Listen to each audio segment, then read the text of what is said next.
Hello guys, आपको हमारे channel Ansari knowledge academy में स्वागत है।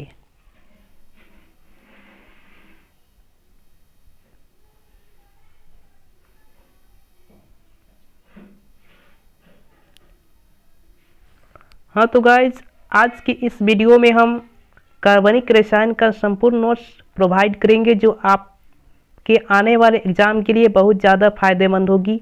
तो चलिए दोस्तों, बिना वक्त गवाए वीडियो को स्टार्ट करते हैं।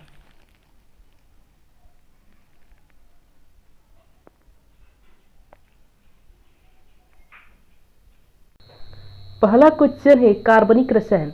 रसायन शास्त्र की जिस शाखा के अंतर्गत कार्बन के यौगिकों का अध्ययन किया जाता है उसे कार्बनिक रसायन कहते हैं।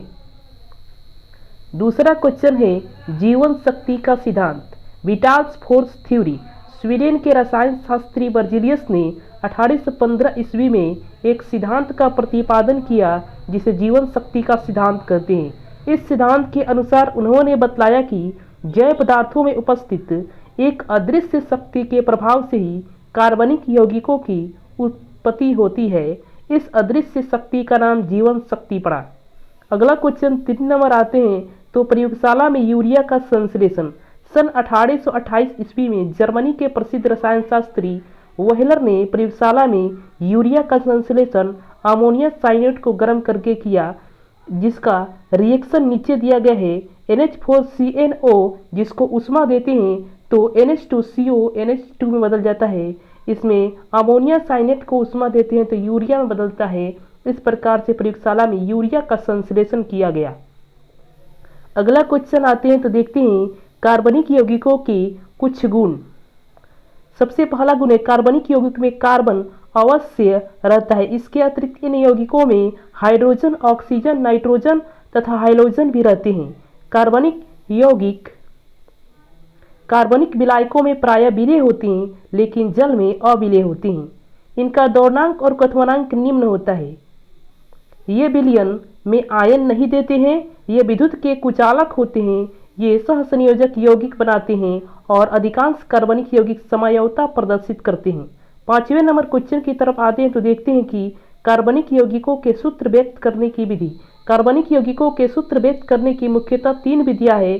पहला विधि है लुईस इलेक्ट्रॉन बिंदु संरचना, दूसरा विधि है संरचना सूत्र और तीसरा विधि जो है वह त्रिविम सूत्र है। तो आइए पहला नंबर देखते हैं हम लुईस इलेक्ट्रॉन बिंदु संरचना। लुईस इलेक्ट्रॉन बिंदु संरचना को इंग्लिश में हम बोलते हैं लेविस इलेक्ट्रॉन डॉट स्ट्रक्चर।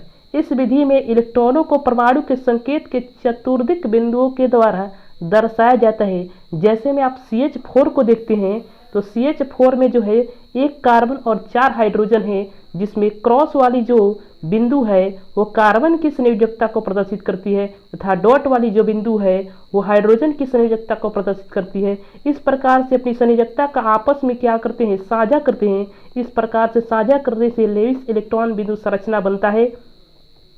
अगले क्वेश्चन की तरफ आते हैं तो हम देखते हैं कि C2H6 है और इसमें 2 कार्बन है और 6 हाइड्रोजन है। इसी प्रकार इसमें भी साझा होता है तो लेविस इलेक्ट्रॉन बिंदु संरचना बनती है।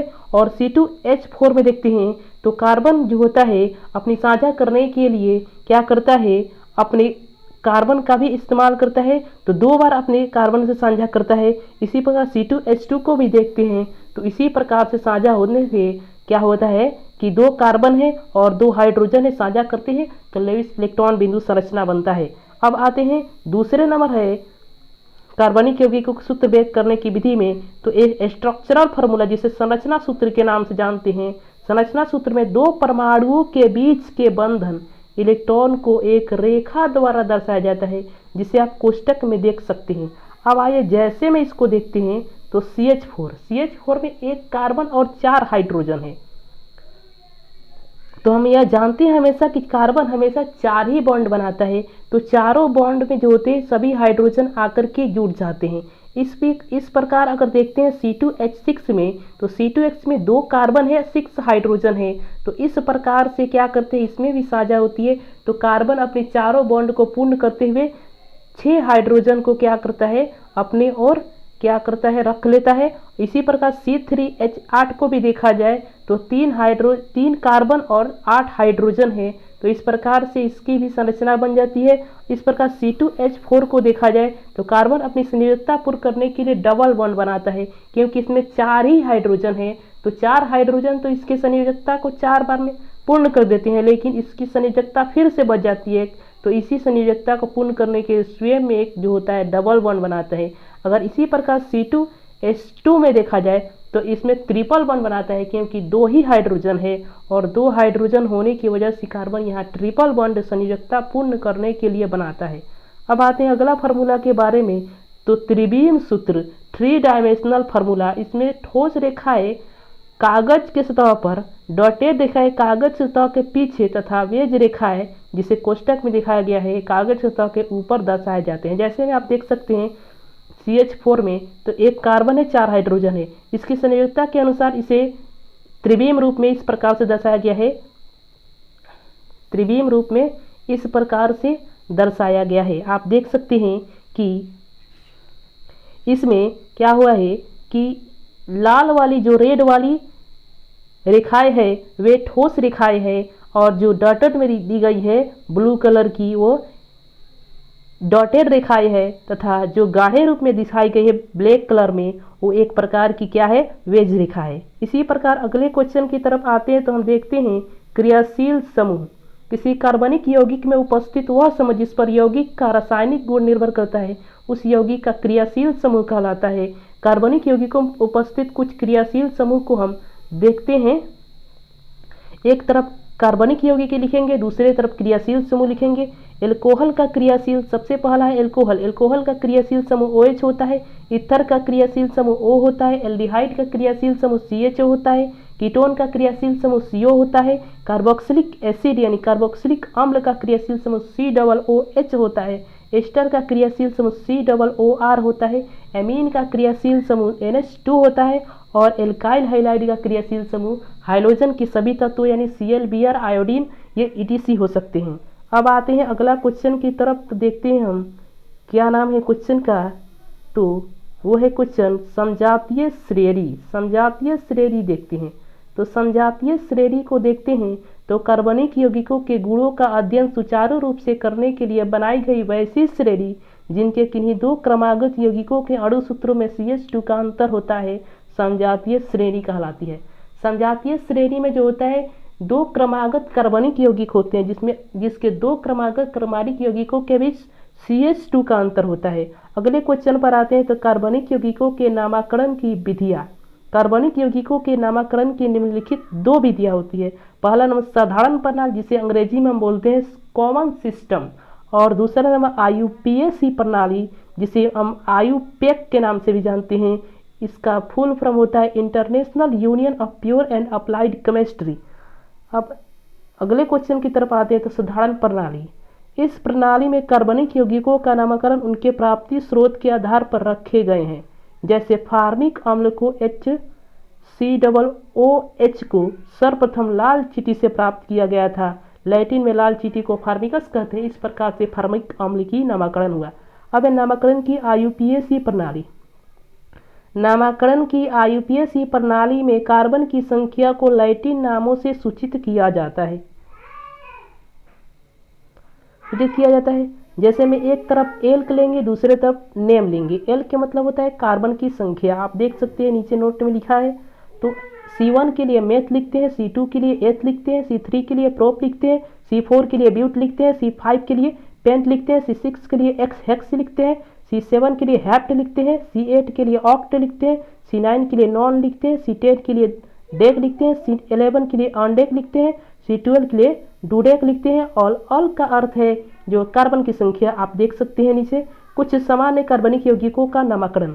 सबसे पहले हम एल्केन का नामकरण करते हैं। एल्केन का सबसे पहले आप जानना चाहेंगे तो जानना जरूरी है कि एल्केन का सामान्य सूत्र CnH2n+2 होता है। कार्बनिक एल्केन के नामकरण के लिए सफिक्स एन का प्रयोग किया जाता है, ANE। आप देखते हैं जैसे में सूत्र को देखते हैं, n बराबर जब अगर 1 रखते हैं सूत्र में तो रखने के फल CH4 बनता है, और CH4 में एक कार्बन है तो मेथ प्लस n बन जाता है मीथेन। इसी प्रकार n बराबर 2 लिखते हैं तो एथ प्लस n एथेन। n बराबर 3 लिखते हैं तो प्रोपेन बन जाता है, n बराबर 4 लिखते हैं तो ब्यूटेन बन जाता है, n बराबर 5 लिखते हैं तो पेंटेन बन जाता है। इसी प्रकार एल्कीन को देखते हैं। एल्कीन का सामान्य सूत्र CnH2n होता है।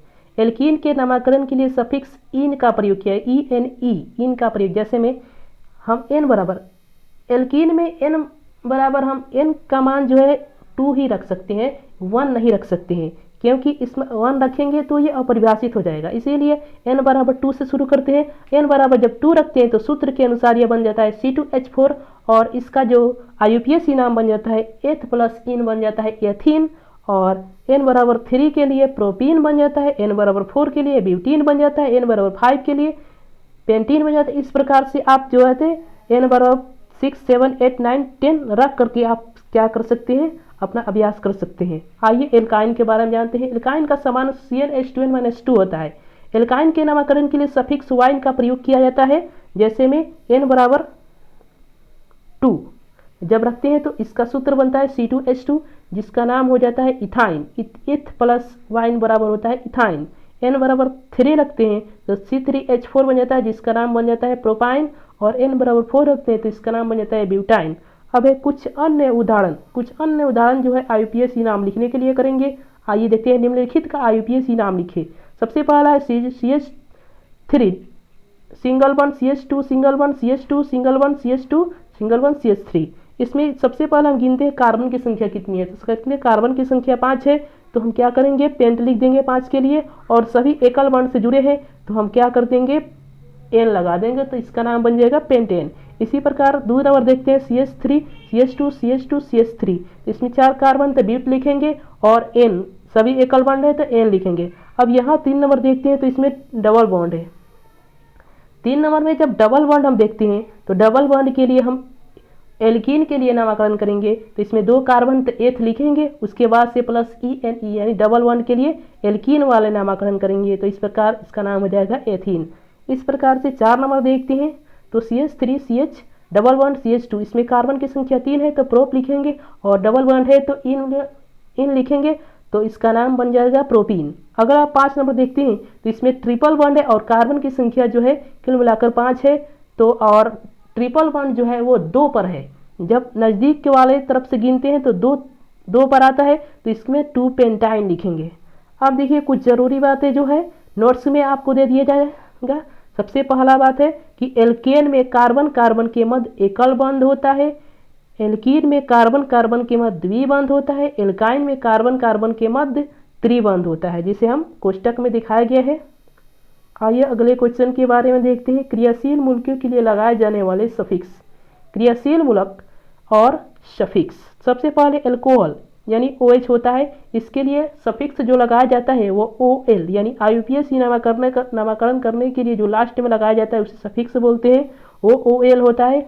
CHO यानी एल्डिहाइड के लिए सफिक्स जो लगाया जाता है ऑल, AL जिसे बोलते हैं, और CO जिसे कीटोन बोलते हैं, इसके लिए सफिक्स लगाया ONE यानी ऑन लगाया जाता है। और कार्बोक्सिलिक एसिड COOH के लिए सफिक्स ओइक एसिड लगाया जाता है और NH2 एमीन के लिए सफिक्स एमाइन लगाया जाता है। अब एग्जाम्पल के रूप में इसको देखते हैं। क्या करते हैं कि सबसे पहला एग्जाम्पल है कि इसमें कार्बन की संख्या 2 है और इसमें जो है क्रियाशील मूलक के रूप में एल्कोहल है, तो इसमें जो इथेन तो लिखेंगे, कार्बन की संख्या 2 है प्लस OL बन जाता है इसका नाम, और इथेनॉल। इसी प्रकार अगर इसमें देखा जाए 2 नंबर में तो इसमें कार्बन की संख्या 2 है तो इथेन पर लिखेंगे, इसमें एल्डिहाइड है तो प्लस ऑल बन जाता है इथेनॉल।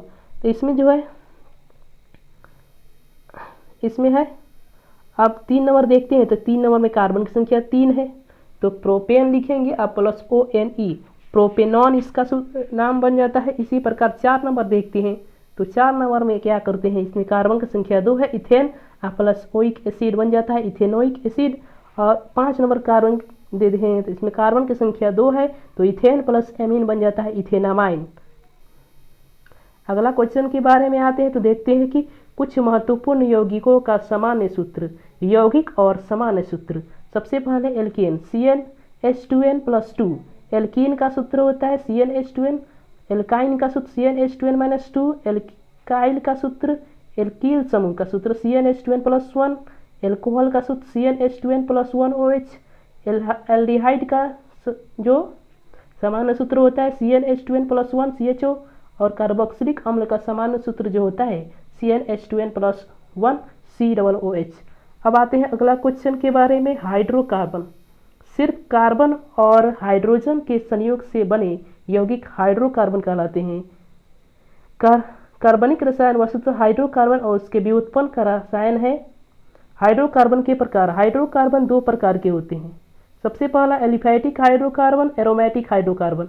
अब सबसे एलिफैटिक हाइड्रोकार्बन के बारे में, खुली श्रृंखला वाले हाइड्रोकार्बन एलिफैटिक हाइड्रोकार्बन कहलाते हैं। एलिफैटिक हाइड्रोकार्बन दो प्रकार के होते हैं। एक नंबर संतृप्त हाइड्रोकार्बन जिसे सैचुरेटेड हाइड्रोकार्बन बोलते हैं, और असंतृप्त हाइड्रो जिसे अंग्रेजी में बोलते हैं अनसैचुरेटेड हाइड्रोकार्बन। संतृप्त हाइड्रोकार्बन वैसे हाइड्रोकार्बन जिसके अणु में कार्बन के सभी परमाणु एकल बॉन्ड यानी सिंगल बॉन्ड द्वारा जुड़े रहते हैं संतृप्त हाइड्रोकार्बन कहलाते हैं, जैसे में alkane, methane, propane, butane ETC। अब आते हैं असंतृप्त है वैसे हाइड्रोकार्बन जिसके अणु में कार्बन का द्विबंध या त्रिबंध यानी double bond and triple bond उपस्थित रहता है, उसमें असंतृप्त हाइड्रोकार्बन कहलाते हैं, जैसे में एल्कीन तथा एल्काइन। एरोमेटिक हाइड्रोकार्बन जिसे हम वह कार्बनिक यौगिक जिसके अणुओं में एक बेंजीन वलय रहता है या जिसमें बेंजीन जैसे रासायनिक गुण पाए जाते हैं, एरोमेटिक हाइड्रोकार्बन कहलाता है। बेंजीन वलय को निम्नलिखित प्रकार से निरूपित किया जाता है, जिसे हम देख सकते हैं। यह ऑब्जेक्टिव में कई बार आ चुका है, हर एग्जाम में आता है। तो चलिए आगे बढ़ते हैं, हम अगले क्वेश्चन की तरफ देखते हैं। समायोक्ता वैसे कार्बनिक यौगिक जिनके अणु सूत्र समान होते हैं लेकिन भौतिक और रासायनिक गुण भिन्न भिन्न होते हैं समायोगी कहलाते हैं, और इस घटना को समावयवता कहते हैं। जैसे में आप देख सकते हैं अणु सूत्र C2H6 के दो समायोगी है, CH3CH2OH तथा CH3OCH3, जिसमें एक number ethyl alcohol, di methyl ether 2 number है। समायोक्ता के अब प्रकार, समायोक्ता मुख्यतः दो प्रकार के होते हैं, संरचनात्मक समायोक्ता, त्रिविम समायोक्ता। अब संरचनात्मक समायोक्ता के बारे में देखते हैं, यानी स्ट्रक्चरल आइसोमेरिज्म। कार्बनिक यौगिकों के अणु सूत्र में उपस्थित परमाणु एवं समूहों के विभिन्न प्रकार से जुड़े होने के कारण जो समायोक्ता होती है उसे संरचनात्मक समायोक्ता कहते हैं। संरचनात्मक समायोक्ता निम्नलिखित प्रकार के होते हैं। सबसे पहला जो है श्रृंखला समायोक्ता, चेन आइसोमेरिज्म। कार्बन की श्रृंखला में भिन्नता के कारण उत्पन्न होने वाली समायोक्ता को श्रृंखला समायोक्ता कहते हैं। अणु सूत्र C4H10 के दो श्रृंखला समायोगी है। पहला नंबर है CH3CH2CH2CH3, दूसरा नंबर CH3CH3 और जो चैन के रूप में है CH3। तो इस प्रकार से चैन यानी इसमें कार्बन की संख्या समान, हाइड्रोजन की संख्या समान, लेकिन इसके जो है श्रृंखला भिन्न है, तो श्रृंखला समायोक्ता प्रदर्शित कर दिए। अब स्थान समायोक्ता, पोजीशन आइसोमेरिज्म। क्रियाशील समूहों के स्थान में भिन्नता के कारण उत्पन्न होने वाली समायोक्ता को स्थान समायोक्ता कहते हैं। जैसे में अणु सूत्र C3H8O के दो स्थान समायोगी है, यानी एक नंबर देखें CH3 CH2 CH2OH और 2 नंबर CH3 CH इस पर OH CH3। तो इस प्रकार से स्थान है क्रियाशील समूह, कभी यहाँ जो है एक नंबर पर है, यहाँ जो है बीच में है। तो इस प्रकार से इसकी स्थान समायोक्ता होगी। अब क्रियाशील समायोक्ता, फंक्शनल आइसोमेरिज्म। जब दो या दो से अधिक यौगिकों के अणु सूत्र एक ही हो किंतु उसमें उपस्थित क्रियाशील समूह भिन्न भिन्न हो तो इस घटना को क्रियाशील समायोक्ता कहते हैं। जैसे में अणु सूत्र C2H6O के दो क्रियाशील समायोगी है, एक नंबर है CH3CH2OH तथा 2 नंबर है CH3OCH3। अब त्रिविम समायोक्ता, 2 नंबर है समायोक्ता के प्रकार। वैसे कार्बनिक यौगिक का संरचना सूत्र समान होता है किंतु परमाणुओं एवं समूहों के स्थानिक व्यवस्था या विन्यास भिन्न होते हैं, त्रिविम समायोगी कहलाते हैं तथा इस घटना को त्रिविम समायोक्ता कहते हैं। अब आइए, त्रिविम समायोक्ता दो प्रकार की होती है, एक नंबर ज्यामितिक समायोक्ता और 2 नंबर प्रकाशिक समायोक्ता। पहले ज्यामितिक समायोक्ता के बारे में जानते हैं। वैसे एल्कीन या उनके व्युत्पन्न जिनके द्विबंध से जुड़े प्रत्येक कार्बन के साथ दो भिन्न भिन्न समूह जुड़े हो में पाए जाने वाले समायोक्ता को ज्यामितिक समायोक्ता कहते हैं। ज्यामितिक समायोक्ता दो तरह की होती है, एक नंबर होता है शीश रूप यानी शीश फॉर्म, वैसे समय जिसमें दो समान समूह द्विबंध के एक ही ओर स्थित हो शीश रूप कहलाते हैं। तथा वैसे समय जिसमें दो समान समूह द्विबंध के विपरीत दिशा में स्थित हो ट्रांस रूप कहलाते हैं। जैसे में आप देख सकते हैं एक सिस 2 ब्यूटीन है और ट्रांस 2 ब्यूटीन है। इस प्रकार से इसमें एक ही तरफ है और दूसरा में विपरीत तरफ जो है समान समूह है। देख सकते हैं हाइड्रोजन एक ही तरफ है ऊपर की ओर पहले में, और दूसरा में देखिए विपरीत तरफ है हाइड्रोजन। इसी प्रकार CH3 भी इसमें एक ही तरफ है और दूसरे में विपरीत तरफ है। अब आते हैं अगला क्वेश्चन के बारे में, तो वो है प्रकाशिक समयवता। प्रकाशिक समयवता के बारे में एक प्रकाशिक समयवता ऑप्टिकल आइसोमेरिज। एक कार्बन परमाणु से 4 भिन्न परमाणु या समूह जुड़े हो तो ऐसे कार्बनिक यौगिकों के 2 समायवी होते हैं तथा दोनों समायवी एक दूसरे के दर्पण प्रतिबिंब होते हैं। इस घटना को ही प्रकाशिक समयवता कहते हैं। जैसे में नीचे देख सकते हैं C में 4 बॉन्ड जुड़े हैं, इसमें HCl, Br और CH3। इसमें जो है एक दर्पण है जिसमें दर्पण दिखाया गया है और इसके दर्पण के दूसरी तरफ देखा जाए तो एक दूसरे के प्रतिबिंब दिखाई दे रहे हैं। तो इस प्रकार से प्रकाशिक समयवता होती है।